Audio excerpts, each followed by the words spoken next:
नमस्कार दोस्तों, tiger king के पार्ट 3 के बारे में बात करने वाले हैं आज।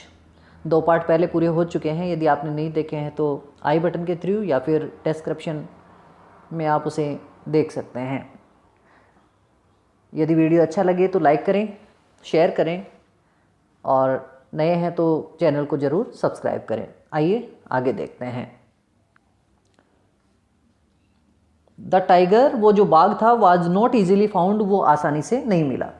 किसी गांव में अचानक भेड़ें गायब होने लगी। राजा को लगा कि शायद वहाँ पर कोई बाघ है। वो वहाँ शिकार करने के लिए जाते हैं, लेकिन शिकार करने के लिए जाने के बाद भी उन्हें वो बाघ आसानी से नहीं मिला। इट सीम्ड, ऐसा लग रहा था, इट हैड वॉन्टली हिड इटसेल्फ, कि जैसे उसने चंचलता से मजाक के रूप में छिपा लिया हो अपने आप को, इन ऑर्डर, इस कार्य के लिए, to float the Maharaja's will, जैसे वो महाराजा जी की इच्छा का उल्लंघन करना चाहता हो। तो ऐसा लगा जैसे उस बाघ ने अपने आप को बहुत ही खुद की इच्छा से क्या कर लिया हो, छिपा लिया हो, जिससे कि वो राजा की इच्छा पूर्ति नहीं होने देना चाहता था। द महाराजा, और जो महाराजा था tiger king, was equally determined, वो भी उतना ही क्या था, दृढ़ संकल्पी। उसने कहा कि ठीक है तू छुप जा, लेकिन मैं यहाँ से नहीं जाऊँगा। He refuse to leave the forest, और उन्होंने जंगल से वापस जाना स्वीकार नहीं किया। अनटिल, उस समय तक, द टाइगर वाज फाउंड, जब तक क्या ना मिल जाए बाघ। उसने कहा कि जब तक बाघ नहीं मिलेगा मैं इस जंगल से नहीं जाऊँगा। एज द डेज पास्ड, जैसे जैसे दिन बीतने लगे, द महाराजाज फ्यूरी, महाराजा का जो गुस्सा था, एंड ऑब्स्टिनेसी, और साथ में जो जिद थी, माउंटेड अलार्मिंगली, वो बहुत ही उच्च स्तर पर क्या हो गई, पहुंच गई। तो महाराजा का गुस्सा भी दिन ब दिन बढ़ता गया और महाराजा की जो जिद थी वो भी निरंतर बढ़ती गई। मैनी ऑफिसर्स, और इस प्रकार से बहुत सारे जो अफसर थे, लॉस्ट देयर जॉब्स, उनकी जो नौकरी थी वो भी क्या हो गई, उनके हाथों से चली गई। तो राजा को गुस्सा आया, बहुत सारे अधिकारियों को अपने काम से क्या कर दिया, उन्होंने बाहर निकाल दिया। वन डे, एक दिन की बात है, वैन हिज रेज वाज, जब उसका जो गुस्सा था, वाज एट इट्स हाइट, जब चरमोत्कर्ष पर था। एक दिन की बात है, राजा को बहुत गुस्सा आ रहा था। द महाराजा कॉल्ड द दीवान, महाराजा ने दीवान को बुलाया, एंड ऑर्डर्ड हिम, और उस दीवान को यह आदेश दिया, to double the land tax forthwith, कि आज से राज्य में जितना भी भूमि है, भूमि का जो कर है, जो लगान है, उसे क्या कर दो, दुगना। तो राजा ने ये कह दिया कि तुम क्या करो, आज से राज्य में जो भूमि कर है उसको क्या कर दो, डबल कर दो। द पीपुल, ये जो लोग हैं हमारे राज्य के, विल बिकम डिसकंटेंटेड, वो क्या हो जाएंगे, असंतुष्ट। दीवान ने कहा कि हमारा जो राज्य है, वहाँ के जो लोग हैं वो असंतुष्ट हो जाएंगे। देन आवर स्टेट, हमारा जो राज्य है, विल फॉल ए प्रे, वो भी शिकार बन जाएगा, to the Indian National Congress, Bharatiya Rashtriya Congress का। तो दीवान ने कहा कि ऐसा आप मत कीजिए, यदि ऐसा होगा तो हमारा जो राज्य है वो भी क्या हो जाएगा, नेशनल कांग्रेस का शिकार बन जाएगा। इन दैट केस, ऐसी स्थिति में, यू मे रिजाइन, तुम त्यागपत्र दे सकते हो, फ्रॉम योर पोस्ट, अपने पद से। राजा ने कह दिया कि यदि तुमसे ये काम नहीं होता है तो तुम दीवानी का काम क्या कर सकते हो, छोड़ सकते हो, अपने पद से त्याग दे सकते हो। सैड द किंग, ऐसा राजा ने कहा।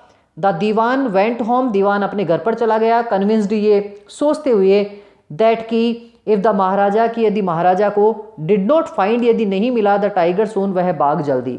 दीवान को पक्का पता चल गया कि यदि बाघ राजा को नहीं मिला, द रिजल्ट्स, वहाँ के जो परिणाम हैं, वुड बी कैटेस्ट्रॉफिक, बहुत क्या होंगे, भयंकर या भीषण। उसको लग गया कि यदि राजा को बाघ जल्दी नहीं मिला तो वो हमारे राज्य की स्थिति खराब कर देगा, या स्थिति बहुत भीषण हो जाएगी।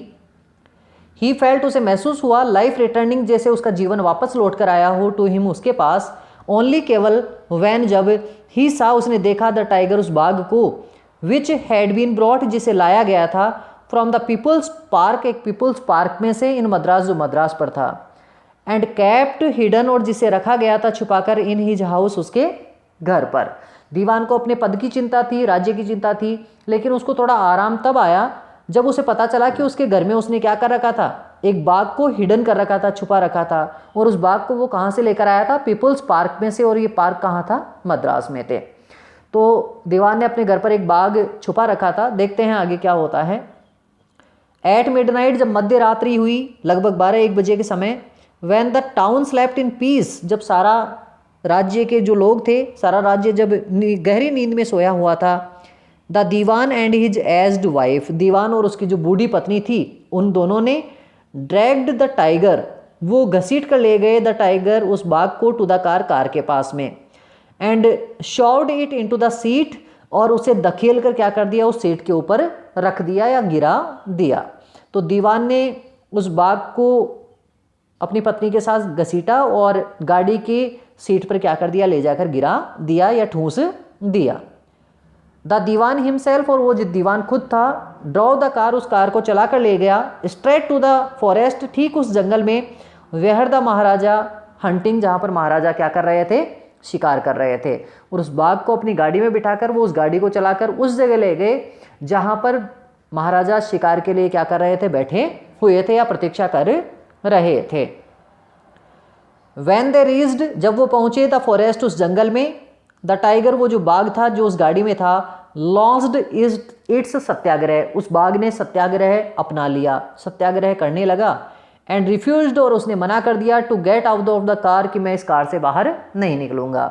बाघ जो गाड़ी में बैठा था, वो जंगल में जाने के बाद में उस गाड़ी से बाहर नहीं आना चाहता था, उसने मना कर दिया कि मैं बाहर नहीं आऊँगा। The dewan was thoroughly exhausted, जो दीवान था वो पूर्ण रूप से थक गया था, इन हिज एफर्ट्स, अपने कार्यों में, अपने प्रयासों में, टू हॉल द बीस्ट, खींचकर निकालने के लिए, द बीस्ट, उस जंगली जानवर को, आउट ऑफ द कार, उस कार में से। उस दीवान ने बहुत कोशिश की उस बाघ को बाहर खींचकर निकालने की, लेकिन वो सफल नहीं हो पाया और पूर्ण रूप से क्या हो गया था, वो थक गया था। इसलिए अंततः क्या होता है, and pushed it down to the ground, और अंततः वो उसे धक्का देकर क्या कर देता है, जमीन पर गिरा देता है। पुश का मतलब होता है धकेलना, तो बाघ को लात मारता है, धक्का देता है और जमीन पर क्या कर देता है, वो गिरा देता है। ऑन द फॉलोइंग डे, आगे आने वाले दिन में, द सेम ओल्ड टाइगर, वही पुराना बूढ़ा जो बाघ था, वॉन्डर्ड, वो भटकने लगा, इनटू द महाराजाज प्रेजेंस, महाराजा की उपस्थिति में, जहाँ महाराजा जी खड़े थे या स्थित थे, वहीं पर वो बाघ भी जाकर घूमने फिरने लगा। एंड स्टूड इफ, और जाकर खड़ा हो गया, एज इफ, जैसे कि, इन हम्बल सप्लिकेशन, जैसे कि विनम्र निवेदन के साथ, और राजा के सामने जाकर इस प्रकार से खड़ा हो गया निवेदन के साथ, सभी ने निवेदन करता हुआ राजा से, देखो बाघ क्या कहता है, मास्टर, हे मालिक, what do you command for me, आप बताइए मैं आपके लिए क्या कर सकता हूँ। तो बाघ उस राजा के सामने ऐसे जाकर खड़ा हो गया जैसे सेवक हो, जैसे कि कोई आदेश मांगना चाहता हो। It was with boundless Joy, ये अनंत खुशी का मौका था, that the Maharaja took carefully, कि उस महाराजा ने बहुत ही सावधानी से एम, निशाना साधा, एट द बेस्ट, उस जंगली जानवर पर। महाराजा ने बहुत ही सावधानी से उस जंगली बाघ पर निशाना साधा, ये उनके लिए बहुत खुशी की बात थी। The tiger fail in A crumpled heap, और जो बाघ था वो एक सिकुड़े हुए ढेर में क्या हो गया, वहाँ पर गिर गया। I have killed the 100 tiger, राजा ने कहा कि मैंने 100वें बाघ को मार दिया है। माई, वो मेरी जो सौगंध थी, जो शपथ थी, हैज़ बीन फुलफिल्ड, आज क्या हो गई है, पूरी हो गई। और राजा ने गर्व से कहा कि मैंने 100वें बाघ को मार दिया और मेरी जो शपथ थी वो पूरी हो गई। द महाराजा वाज ओवरकम, और महाराजा जी बहुत ज़्यादा प्रभावित हुए, विद इलेशन, अपने गौरव से, और अपने गौरव का बखान करने लगे, बहुत ज़्यादा गर्विल्ला महसूस करने लगे और बहुत प्रसन्न हो गए। ऑर्डरिंग, उन्होंने आदेश दे दिया द टाइगर की, उस बाघ को, टू बी ब्रॉट, लेकर आओ, टू द कैपिटल, हमारी राजधानी में, इन ग्रैंड प्रोसेशन, एक बहुत बड़े जुलूस के साथ, मतलब ढोल बाजे के साथ उस बाघ को, मरे हुए बाघ को हमारी राजधानी में लेकर आना, ऐसा राजा ने कहा, आदेश दिया। द महाराजा हैसेंट अवे, और महाराजा जी जो थे वो जल्दीबाजी में चले गए, इन हिज कार, अपनी कार में बैठकर। सैनिकों को तो कह दिया कि बाघ को बहुत ही सम्मान के साथ, जुलूस के साथ लेकर आना राजधानी में, मैं चलता हूँ राजधानी में, तुम इसको लेकर आ जाना। अब देखते हैं राजा आगे चला जाता है तो क्या होता है। आफ्टर द महाराजाज लेफ्ट, जब महाराजा जी वहाँ से जा चुके थे, द हंटर्स वेंट, जो शिकारी लोग थे वो गए, to take a closer look, ध्यान से देखने के लिए पास से, द टाइगर, उस बाघ को। शिकारी जो राजा के साथ थे वो उस बाघ के पास में गए। द टाइगर लुक्ड बैक, जो बाघ था वो भी देखने लगा, एट देम, उन शिकारियों की तरफ, रोलिंग इट्स आईज, अपनी आंखों को घुमाते हुए, इन बैफलमेंट, घबराहट के साथ। तो उस बाघ को भी घबराहट हो गई और वो घबराहट के साथ अपनी आंखों को घुमाता हुआ उन शिकारियों की तरफ क्या करने लग गया, देखने लग गया। इसका तात्पर्य यह है कि राजा की बंदूक से क्या नहीं हुआ है, वो बाघ मरा नहीं है। द मैन, वो जो शिकारी थे, रियलाइज्ड, उन्होंने महसूस किया that the tiger was not dead, कि ये जो बाघ है वो अभी तक क्या नहीं हुआ है, मरा नहीं है। The bullet had missed it, कि जो बंदूक की जो गोली थी वो अपने निशाने से क्या हो गई है, चूक गई है। ऐसा किन्होंने महसूस किया, उन शिकारियों ने। इट हैड फेंटेड, ये तो बेहोश हो गया था, from the shock of the bullet, उस बंदूक की ध्वनि के कारण ही उस स्वीजिंग पास्ट, जो कि उसके पास से सनसनाहट करती हुई क्या हुई थी, गुजरी थी। तो बाघ तो उसके कान के पास से जो तेज ध्वनि से निकली जो गोली थी, उसकी आवाज़ के कारण, सनसनाहट के कारण क्या हो गया था, वो बाघ बेहोश हो गया था, ऐसा उन शिकारियों को लगा। द हंटर्स वॉन्डर्ड, अब जो हंटर्स थे, शिकारी थे, वो सोचने लगे वॉट दे शुड डू, कि अब वो क्या करें। शिकारी लोग सोचने लगे कि ये तो जिंदा है, अब क्या करें। दे डिसाइडेड, इस वजह से उन शिकारियों ने निश्चय किया that the maharaja must not come to know, कि महाराजा को पता नहीं लगना चाहिए, दैट की he had missed the target, कि उनके हाथ से उनका जो शिकार था वो बच गया है। शिकारियों ने सोचा कि ये बात महाराजा जी को नहीं बता देनी है कि वो क्या नहीं कर पाए, उस बाघ का शिकार नहीं कर पाए, या उनके बंदूक से क्या हो गया है, वो शिकार बच गया है। इफ़ ही डिड, यदि उनको ऐसा पता चल गया महाराजा जी को कि वो शिकार नहीं कर पाए, they could loss their jobs, शिकारियों की जो नौकरी है वो क्या हो सकती है, जा सकती है। शिकारियों को डर था कि यदि बाघ, राजा को ऐसा पता चलेगा कि बाघ नहीं मर पाया उनके हाथ से, तो उनकी नौकरी क्या कर ली जाएगी, छीन ली जाएगी। वन ऑफ द हंटर्स, उन शिकारियों में से एक शिकारी ने टुक एम फ्रॉम ए डिस्टेंस, कुछ दूरी से निशाना साधा, ऑफ 1 फुट, लगभग 1 फीट की दूरी से, एंड शॉट द टाइगर, और उस बाघ को क्या कर दिया, गोली मार दी। तो उन शिकारियों में से एक शिकारी ने उस बाघ को 1 फीट की दूरी से क्या कर दी, गोली मार दी। दिस टाइम, अब की बार, he killed it without missing his mark, अब की बार शिकारी ने कोई गलती नहीं की क्या करने में, गोली मारने में। उसका निशाना अब की बार क्या नहीं हुआ, बिल्कुल भी नहीं चूका, जैसे किसका चूक गया था, राजा का। देन, तब, as commanded by the king, जैसा कि राजा के द्वारा आदेश दिया गया था, द डेड टाइगर, वो जो मरा हुआ बाघ था, वाज टेकन इन प्रोसेशन, उसे जुलूस के साथ ले जाया गया, थ्रू द टाउन, उस पूरे कस्बे में घुमाया गया, एंड बरीड, और उसे क्या कर दिया गया, वहां ले जाकर दफना दिया गया। तो राजा के कहने के आदेश के द्वारा, आदेश के अनुसार उसे उस राज्य में ले जाया गया, कैपिटल में, और वहां ले जाकर जुलूस के साथ उसे दफना दिया गया। ए टूम वाज इरेक्टेड ओवर इट, और उस मरे हुए बाघ के ऊपर एक मकबरा क्या कर दिया गया, बना दिया गया। टूम का मतलब होता है मकबरा। अब देखते हैं मकबरा यदि बना दिया है तो फिर आगे क्या होने वाला है। ए फ्यू डेज लेटर, कुछ दिनों के बाद में, the Maharaja's sons 3rd birthday, महाराजा जी के बेटे का 3रा बर्थडे, जन्मदिन, वाज सेलिब्रेटेड, क्या किया गया, मनाया गया। तो राजा जी का जो बेटा था उसका 3rd बर्थडे आया, तो 3rd बर्थडे में क्या किया गया, उसके जन्मदिन को बहुत ही हर्षोल्लास से मनाया गया। अनटिल देन, उस समय तक, द महाराजा, जो महाराजा जी थे, had given his entire mind, अपना पूरा ध्यान वो लगाए हुए थे, over to the tiger hunting, किसके ऊपर, बाघों के शिकार के ऊपर।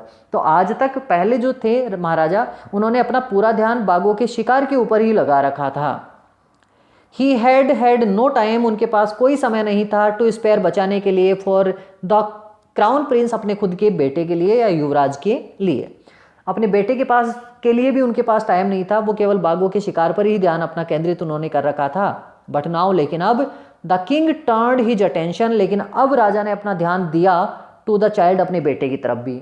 अब जो राजा है अपने बेटे की तरफ भी ध्यान देता है। ही विश्ड, और उसकी इच्छा हुई, टू गिव हिम, कि वो अपने बेटे को दे सम स्पेशल गिफ्ट, को विशेष उपहार, ऑन हिज बर्थडे, उसके बर्थडे पर। राजा को लगा कि मेरे बेटे को एक अच्छा उपहार मुझे क्या करना चाहिए, उसके बर्थडे पर देना चाहिए।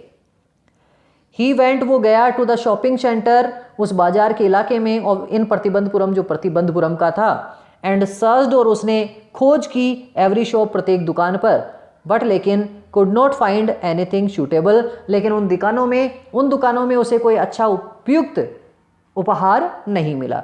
तो राजा अपने राज्य के बाजार में जाता है और वहाँ जाकर दुकानों में ढूंढता है, लेकिन उसे कोई उपयुक्त एक उपहार उसे नहीं मिला। फाइनली अंततः ही स्पॉटेड, उन्हें नजर आया ए वुडन टाइगर, एक लकड़ी का बाग, इन ए टॉय शॉप, जो एक क्या था, एक दुकान में पड़ा था जो कि खिलौनों की थी। एंड डिसाइडेड इट, और उन्होंने ये निश्चय किया, वाज द परफेक्ट गिफ्ट, कि ये मेरे बेटे के लिए क्या है, उपयुक्त बिल्कुल अच्छा उपहार है। तो उन्होंने सोचा एक बाग को देखकर, जो कि एक खिलौनों की दुकान में पड़ा था, और वो बाग किसका था, वुडन टाइगर था, वो एक लकड़ी का बना हुआ बाग था, और उन्होंने सोचा कि ये मेरे बेटे को क्या करूंगा, मैं उपहार में दूंगा। द वुडन टाइगर, वो जो बाग था लकड़ी का बना हुआ, कॉस्ट ओनली 2 आनाज, उसकी कीमत केवल 2 आना एंड ए क्वार्टर, और चौथाई आना और थी। इसका तात्पर्य वो जो बाग था उसकी कीमत केवल 2.25 आने थी। बट द शॉपकीपर न्यू, लेकिन दुकानदार को यह भी पता था, दैट इफ ही कोटेड, यदि उसने कही सच ए लो प्राइस, इतनी कम कीमत, टू द महाराजा, महाराजा जी के सामने, ही वुड बी पनिश्ड, उसे क्या कर दिया जाएगा, दंडित कर दिया जाएगा, under the rule of emergency, आपातकाल की रूल्स, नियम के द्वारा, शाही नियम के द्वारा का दकोसला देकर या उसका नाम लेकर उसे क्या कर दिया जाएगा, दंडित कर दिया जाएगा, ऐसा उस दुकानदार को लगा। इस वजह से वो उस राजा को इतनी कम कीमत नहीं बता पाया। अब यदि उसको कम कीमत नहीं बता रहा है तो फिर वो कितनी कीमत बता रहा है। सो ही सेड, इस वजह से उस दुकानदार ने कहा, योर मैजेस्टी, हे महाराज, this is an extremely rare example, ये एक बहुत ही दुर्लभ क्या है, उदाहरण है, ऑफ क्राफ्टमैनशिप, एक शिल्प कला का। ये जो बाग आप देख रहे हैं ना, ये कला का एक बहुत ही अच्छा नमूना है, बहुत ही दुर्लभ है, जो आपको आसानी से नहीं मिलेगा। ए बार्गेन एट 300 रुपीज़, और मैं तो इसको बेचूंगा आपको 300 रुपये में। तो 300 में सौदा पक्का रहा, उस दुकानदार ने कह दिया। वेरी गुड, चलो बहुत अच्छी बात है, let this be your offering, चलो ये तुम्हारी तरफ से उपहार है, टू द क्राउन प्रिंस, हमारे युवराज के लिए, ऑन हिज बर्थडे, उसके जन्मदिन पर। सैड द किंग, राजा ने कहा उस दुकानदार से कि ठीक है, चलो 300 रुपये ले लो, और ये जो बाग है ना, तुम्हारी तरफ से क्या है, मेरे बेटे को उपहार है।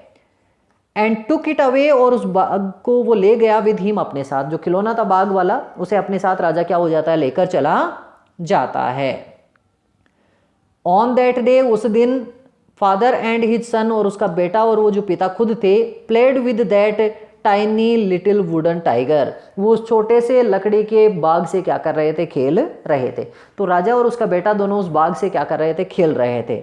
अब खेलते हैं। इट हैड बीन कर्व्ड, और उस बाग को बनाया गया था बाई एन अनस्किल्ड कारपेंटर, एक ऐसे बढ़ई के द्वारा जो कुशल नहीं था। इट्स सरफेस वाज रफ, उसका जो ऊपरी आवरण था वो बिल्कुल कैसा था, खुरदरा था।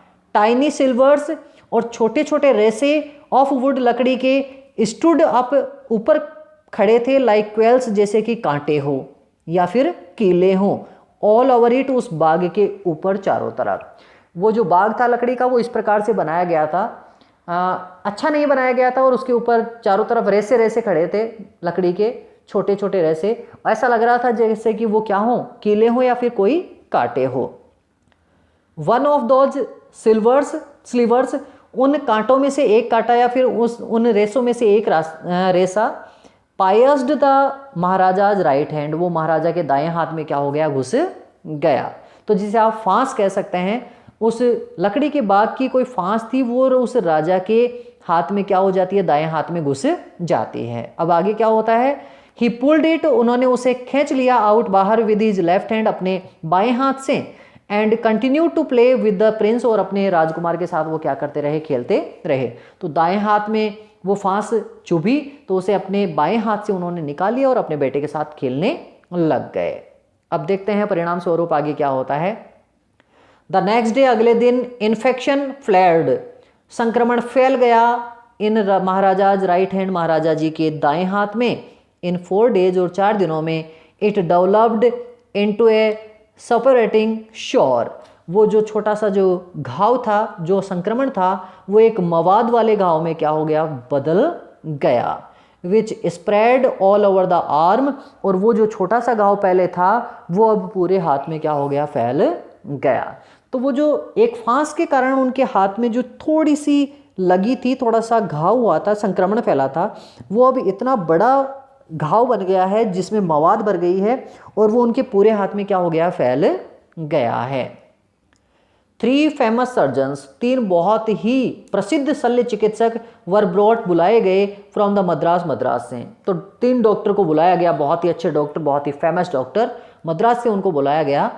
आफ्टर होल्डिंग ए कंसल्टेशन, थोड़ा सा विचार करने के बाद डिसाइडेड, उन तीनों डॉक्टरों ने निश्चय किया टू ऑपरेट, कि वो महाराजा का क्या करेंगे, ऑपरेशन। तो तीनों ने थोड़ी तो बात की और फिर सोचा कि चलो महाराजा जी का क्या करते हैं, ऑपरेशन करते हैं। अब ऑपरेशन के बाद में देखते हैं क्या परिणाम होता है। द ऑपरेशन टुक प्लेस, और अंततः उन तीनों ने ऑपरेशन कर दिया। द 3 सर्जन्स, वो तीनों जो डॉक्टर थे, हु परफॉर्म्ड इट, जिन्होंने ये ऑपरेशन किया था, केम आउट, वो बाहर आए, ऑफ द थिएटर, उस ऑपरेशन थिएटर से, एंड अनाउंसड, और वो क्या करते हैं, जोर से उद्घोषणा करते हैं। तो ऑपरेशन करने के बाद तीनों डॉक्टर उस ऑपरेशन थिएटर से बाहर आते हैं और कहते हैं, देखते क्या कहते हैं, द ऑपरेशन वाज सक्सेसफुल। आप सभी देशवासियों को बहुत बहुत बधाई। जो ऑपरेशन था वो कैसा रहा, सफल रहा। अब किस प्रकार से सफल रहा, द महाराजा इज डेड, महाराजा जी क्या हो गए हैं, मर गए हैं। तो इस प्रकार से जब महाराजा जी मर जाते हैं तो वो जो डॉक्टर लोग थे वो उस ऑपरेशन को सफल बना देते हैं या सफल बता देते हैं।